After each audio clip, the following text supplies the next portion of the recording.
Welcome back to the Crimson Ghost Mask Room here on my YouTube channel known as Rudy's World.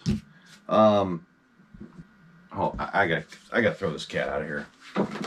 Get out of here! Get out! So this episode is going to be special. Maybe not to all of you, but to me. It's not about masks or monsters, really. It is about a toy that is a pretty tough one to acquire. It's a toy I should have bought 20 years ago when I would see them for sale, and they've become quite rare and quite pricey. This is one of those things out there that to me is the epitome of spooky vintage weird toy that what am I trying to say? It's not, this isn't your typical monster toy, all right? It's not an action figure. It's not a monster model. It is a very strange tin toy, okay? It's a lithographed tin toy, so it's got this printing all over it, lithographed onto the tin, like the old metal cars used to be in the 60s. You'd see these really cool late 50s, early 60s lithographed prints onto the metal, like little station wagons with all this detailed, wood grain stuff, but it's like printed into the tin. That's what I'm talking about. So like I was saying, as a monster kid, I'm not just into masks. I am so infatuated with monster toys of all types. Mostly up until like the 80s, you probably, if you heard me talk in interviews out there that I've done for magazines and things, you'll hear me say, like, I wasn't always into the toys, I was really into the packaging for the toys as well. So that all really fell off in the 90s. You'd look at like vintage board games, boxes for any type of monster toy, and they would have these amazing illustrations on them that were really, really spooky. You'd see graveyards and haunted house up on a hill, the moon, cemeteries, bats, and just the packaging alone for all of these cool things from the 50s, 60s, 70s into the 80s was so cool. It was all spooky, kind of like the background art of a Scooby-Doo episode, that amazing, amazing artwork. And in the 90s, I remember going to Toys R Us, and I'd see like monster toys. You didn't see that many monster toys. It kind of started falling off, the whole monster thing. And if you did see a monster toy, it was like this lame Dayglow version. Like you could find the like creepy crawlers, for instance. What a turnoff for any true monster kid. The spookiness is what grabs a kid. Like, look at that. That's amazing. That toy, I gotta have it. I don't know what it's like to play with it yet, but just based on the packaging, you've seen this really cool, it just sucked you in. Like, I gotta have that. Look how spooky the pictures are on the box, It was like old Jack Davis art spooky. Great stuff like that. EC Comics spooky art. All of that, when toys had that feel, that was like the golden era of monster toys. This thing here, I'm sure a lot of you know exactly what this is going to be when I pull this old t-shirt off of it. But this is, to me, one of those amazing monster toys. It's from, I believe, 1965. So I was born in 72. So it's right before my time, but it's something I've seen my whole life, okay? I've known they existed. I knew they came out way before I was born. And man, they just became quite rare over the past decades. I would see them at the Kane County Toy Show or the Kane County Flea Market in St. Charles, Illinois, years ago, and now I never see them. So now if you find these things, they could be thousands of dollars. I want you all to know how important this toy is to me as a monster kid, as a collector. I got a peanut in my tooth. And it's weird. Okay, I love weird stuff. I'm surrounded by weird stuff all the time, but this is just one of those weird monster toys from way back in the day that not a lot of people know about. I posted on Facebook and people are like, what the hell is that? So this is by Louis Marx. Is it Louis Marx or Louise Marx? Louis Marx. 1965, Marx Toys. The Hootin Hollow Haunted House. Okay? This thing is so neat and just so weird. It's amazing. It's, like I said, it's a tin toy.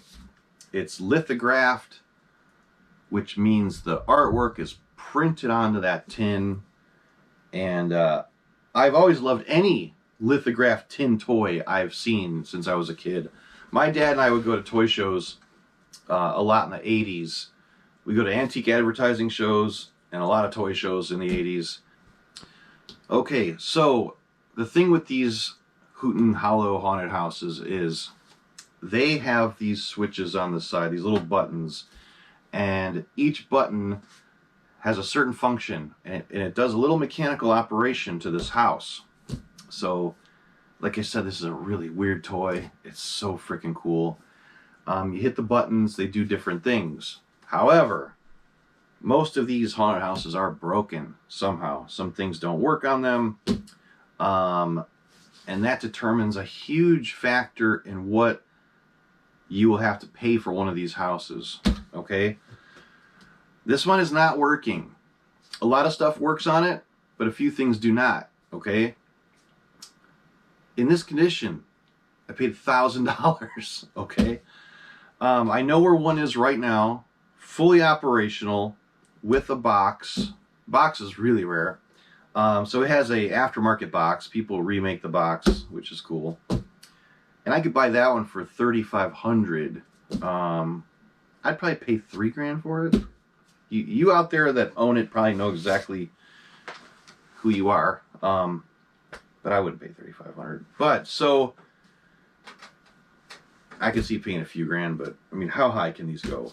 You know, it's a tin toy. What I want to explain is I'm going to show you a quick video on all of the functions that these houses have, okay?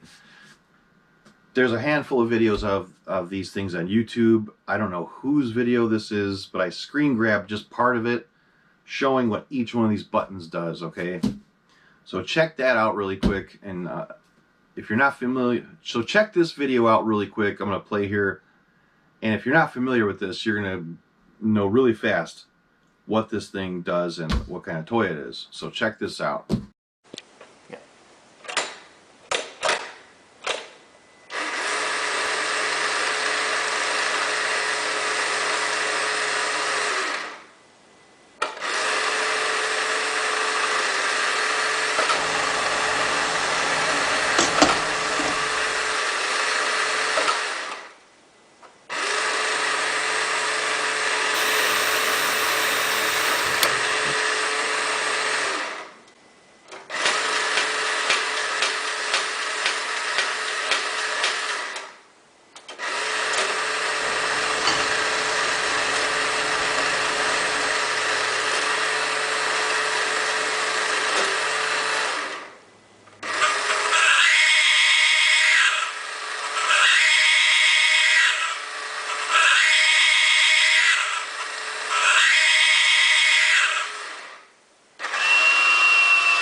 Isn't that cool?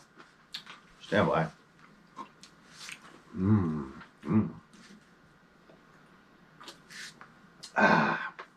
So, now another thing I didn't know existed was there's a commercial for this toy. This toy, I believe, debuted in '65. I've read 1965 as the year this came out, but it could be like early 60s, like 61, 62. The commercial for it is pretty old looking. It's black and white. It's an awesome commercial. I screen grabbed it the other night from somebody's YouTube. I'll try to put whoever it is out there that originally posted this video, I don't know. I have to include it in this video. If I don't put your name in there, I'm sorry. But so check out the commercial. Look at the commercial for this thing. So here's the original commercial for the Marx Hootin Hollow Haunted House. You're gonna love this. You monster guys will love it. Check it out. Oh gosh! You scared me! But it's fun to be afraid with the Hootin Hollow Haunted House by Marx. Watch what happens when you open the door. It's scary. Watch out! A skeleton! A light that lights, a shade that rises, ghosts and witches, a roof that rattles, and crazy noises! Gosh, it's scary. But it's fun to be afraid with the Hootin Hollow Haunted House by Marx. Well, how do you haunt the house? With these buttons, you control the light, the door, the skeleton too. You make the roof rattle, make a cat spring. It's the craziest thing! It's scary. But I like it. Every boy and girl will like it. It's battery powered. Batteries extra, of course. Hootin Hollow Haunted House by Marx. I've been researching these for a while, and to fix them is no easy task at all. I've read up a few forums out there where people have talked about repairing these, and it sounds like a big pain in the ass. So I guess all of the functions run off of one single motor inside somehow. I haven't opened this thing yet. I want to be extremely careful with, I'll show you more, but the little tabs on this thing. Luckily, here's why I took the chance on this. This is a big gamble. I mean, it's a $1,000 toy.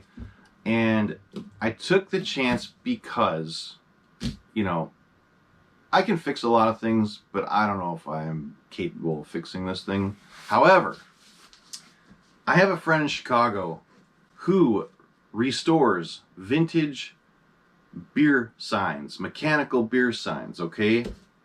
Like the old Pabst Blue Ribbon signs that have little moving parts and things. And he's a wizard at fixing all of the old mechanical beer signs, the ones that have the moving pictures, the ones with little cars moving around and little animatronic stuff, sounds. He can fix and restore them beautifully.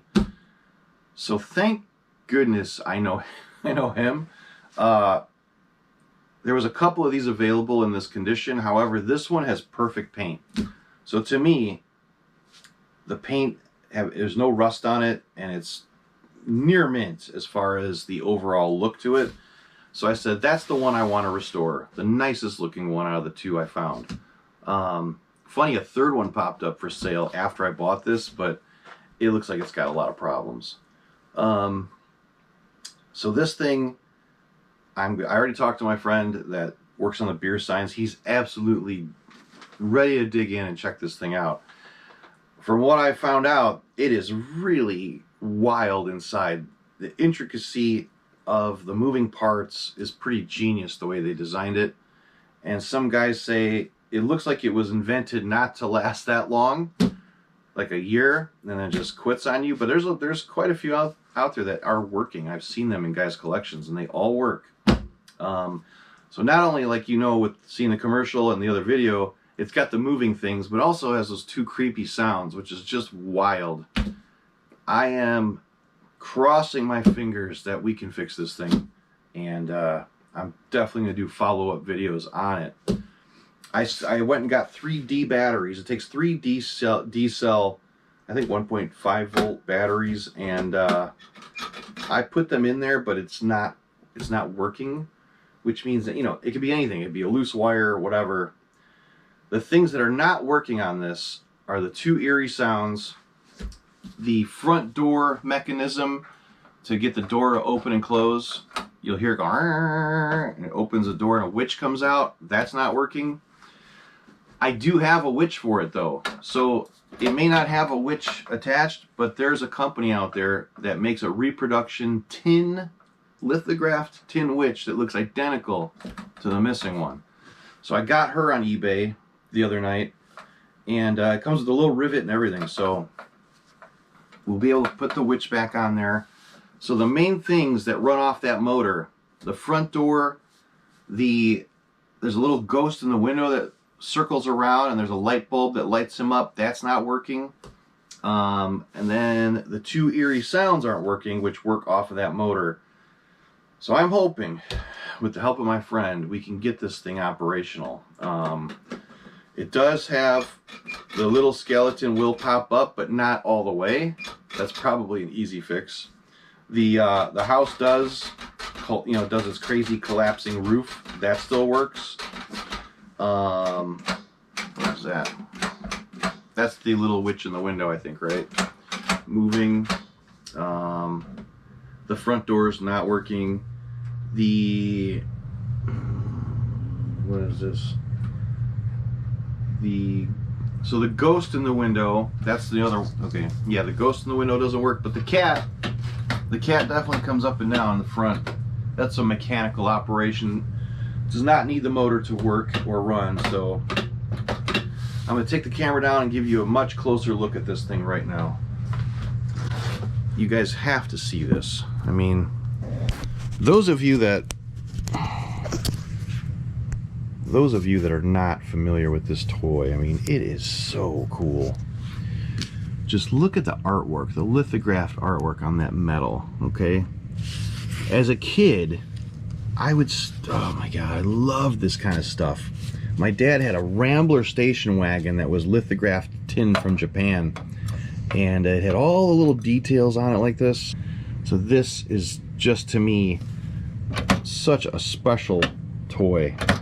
And I never bought one when I should have, because now they're way more money. These are like embossed little bats, metal bats.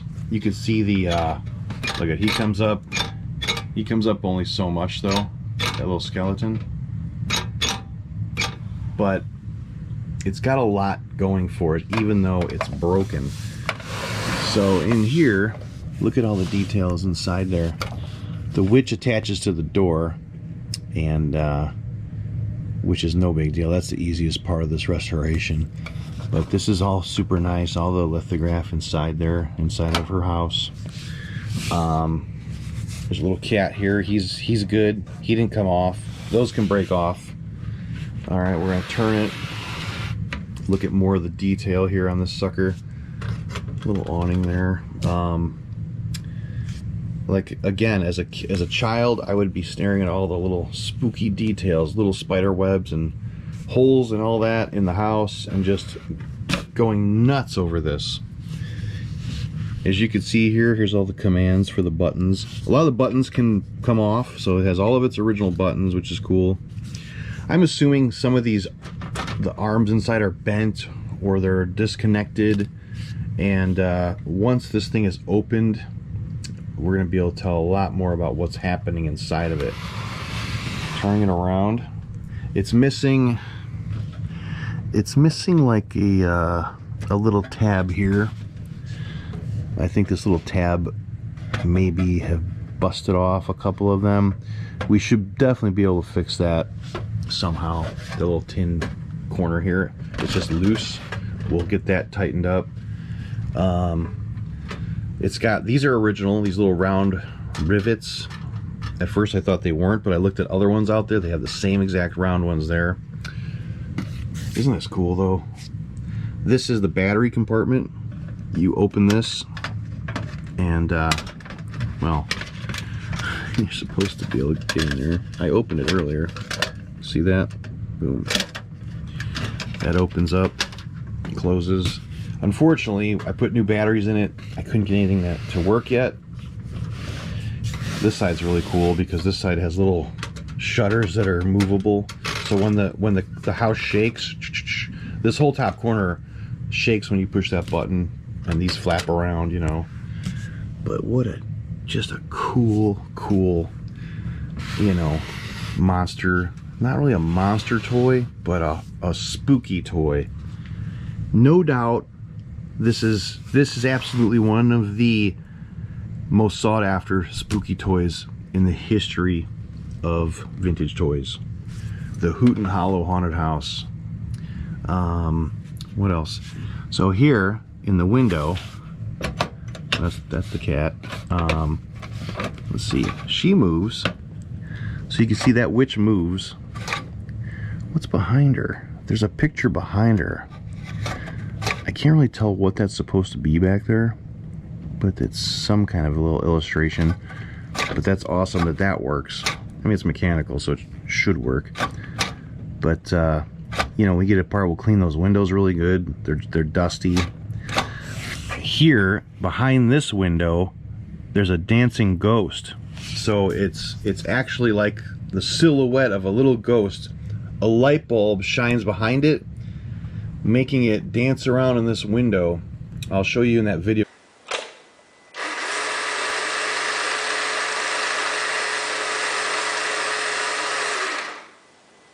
That is so cool. So damn cool. But man, it just kills me that this is not working right now. But like I said, if I was gonna pick one to restore, this is it. You know, I mean, this is, I would hate to have any rust on it or have it missing more. There's one, I think, on eBay now where the roof is halfway off, you know. This is just not far off from being a nice working toy. And my buddy with the beer sign restoration business is a wizard. Maybe I'll show you some of his work. He's really awesome. I'll show you his Instagram too, because any of you guys out there that run across these vintage beer signs and you want them fixed, he's the man. You can trust him. You can send him very expensive signs. He will fix them, send them back to you. I will vouch for him. Very trustworthy guy. And you'll see by his Instagram, he's really good at what he does. I sold him 2 really rare Paps signs that were mechanical, and he bought them actually for a client of his and restored them, and they came out so cool. So I just had to do a quick video on this, because this is one of those things in my life as a collector, as a monster kid, that I have been crazy about forever, you know. And it's something you definitely do not see. Let me put the camera back up here. You do not see these out there very often. Maybe in monster collections, you know, guys that are really into collecting spooky stuff. And listen, if you have a nice working house, okay, even with the box, I am interested in buying one that is a perfect example. So if you do have one out there, go to my Instagram. Here's my Instagram. A lot of those messages on Instagram get buried, like they're in a hidden folder. Go in my comments, go, hey, check your messages. Like if I don't answer you, comment a couple times, go, hey, I messaged you about something important. I will dig in there, find your message. But always looking for another house like this at a reasonable price. You know, guys are trying to really get some stupid money out of them. I'm also looking for the whistling tree. I'll show you one of those too.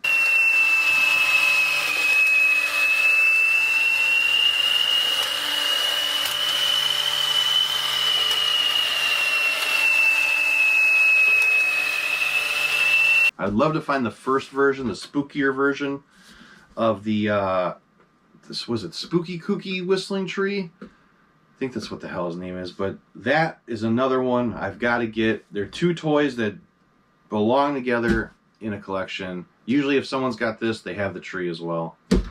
And there's one on eBay now, but it's pretty rough. Just another bizarre tin toy from the 60s that, I mean, it's, when I look at when I think of monster stuff and weird monster stuff, to me that is some of the coolest stuff there is. I mean, you know,